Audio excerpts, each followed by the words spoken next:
Good morning, and let me welcome you once again to this program, and to thank all those who contributed to the last one. I got a lot of reactions, very exciting reactions. Some were very interesting, others were quite harsh, so that is what we expect in this kind of interactive media. Now, straight away, let me go to some other questions that have come in since the last time I appeared on this program. Okay. Our first question is from Awele Ebekumoye. Sorry if I'm mispronouncing the name. But Awele has said, Your Excellency, kudos to you, sir, for taking the time to really respond to this portal yourself. I hope there's some level of continuity, because this will go a long way reaching out to the IT inclined deltas with so many questions on our lips. Thank you, Ewele, for this comment. I want to assure you that we'll continue to use this medium to get in touch. I'm quite busy, but I'll find time to personally answer these questions so that you will see my face. And I hope that someday too, I'll be able to see your face so that when you're asking the questions, I'm also seeing your face. And so I'm answering, you see my face.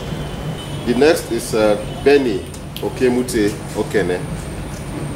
Your Excellency, sir, I write to you today to state some observations that need prompt response.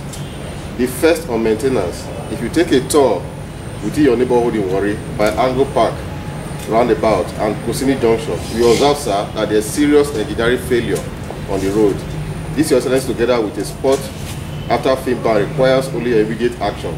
Otherwise, our DLA will not act until they are given hoots. Now, let me take some time to explain this situation. Thank you, Okemute, for this question. Actually, yesterday I was at that spot you're talking about. What really happened, not just that spot, but some other spots in Warri. What really happened was as a result of our water project in Warri, the big water project that has been on for over 20 years, but is now materializing. That water project has got to a stage where there's now water in the plant. The next phase is to pump the water to our various houses. And you recall, for those who have been long enough in Warri, that about 18-19 years ago, a lot of pipelines were laid along several places in Warri and Efrun, even up to Otokutu. Now, in the process of constructing some of these roads, damage was done to a lot of the pipe unknowingly. And now that there's water, in an attempt to pump the water through the pipe, we noticed that this damage to the pipelines has made it impossible for us to pump this water to the various homes. And so in testing the pipeline, water has to be pushed from the water works, and that caused the damage to several segments of our roads. And that is the one you noticed at the Kusini Junction. Like I said, I was there yesterday, and if you look at another part of this website, you will see how the testing was done yesterday. Just follow what I did yesterday, you will see that particular picture. What we'll do now is we have identified a lot of the spots where we have the damage to the pipelines. We'll repair those pipelines first, then before we resurface the road. So please just be patient with us. We know what is happening. It is part of our developmental program. Your second question, Kemote, is on the ongoing electrification project in Jedo axis, meant to stabilize power at Ekpan, Jedo and Upeji axis. Strongly demands a word from you to ensure the contractors expedite action on that project. This, I believe, are little ways to touch the hearts of fellow deltas. That the roads are well lit at night gives us some form of security, but on getting home, it's like saying the Warri man, darkness falls across the land, so kindly assist us, the masses.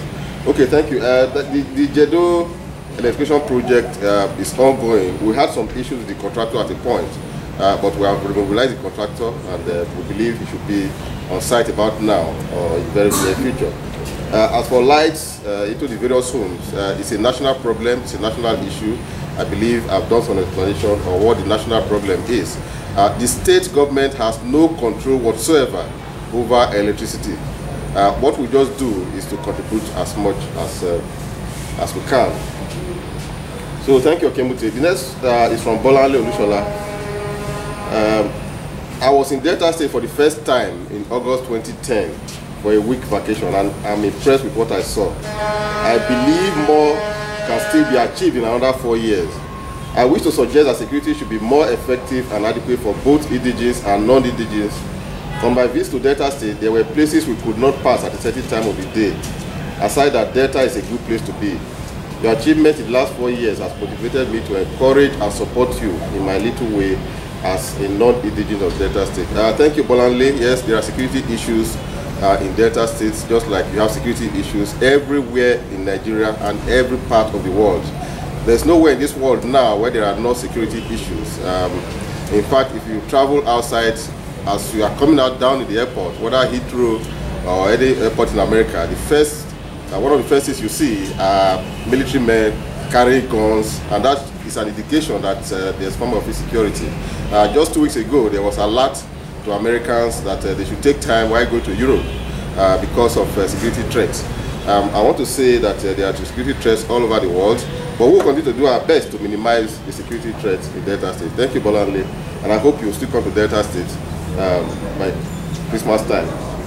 The next is from Brenda Odeji. What are the tendencies that, after throwing out this money, it will be properly distributed to the grassroots? I don't know what you mean by throwing out money. I'm sure it's still these same people saying yes to who will still say yes into their pocket. The basic things that we need are the vivid infrastructure which will last for decades. Companies which can host thousands of youth in employment. We know ourselves better than this. Instead of sharing the money, use it to build all the places, e.g.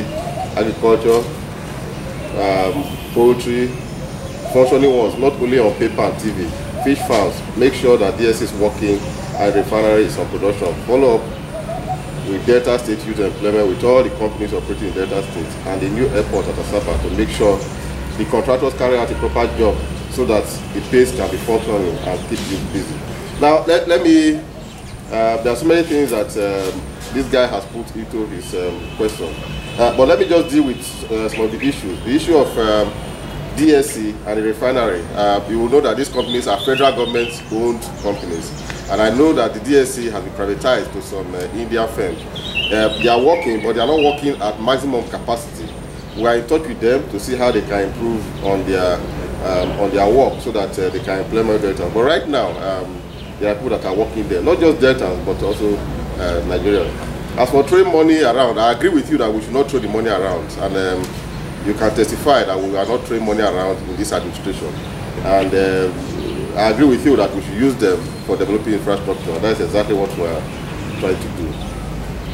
Now, I have a very long one from Mukoro Joseph. I don't know whether I should read it, but it's quite long. But I'll try.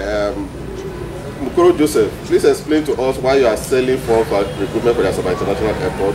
You said they are constructing. What happened to the forms Delta bought in the civil service recruitment episode that is yet to materialize? Governor Akpabio has completed the first phase of Akwa Ibom International Airport, and as I write this, now the hangar is not conditional and he never sold form. I stand corrected though, if you prove he did. I don't know about what is happening in Akwa Ibom. I don't want to comment on what is happening in Akwa Ibom or this medium. I will only comment on what is happening in Delta State. I've heard reports about the forms that are being sold at the airport for implement at the airport. First, I did not authorize it, and I'm looking into it. If possible, we'll return the money. Now, for the civil service, recruitment has been done in the civil service. People have collected the employment letters thorough. So just go and check. The next one is from Ogbe, Oris Godwin.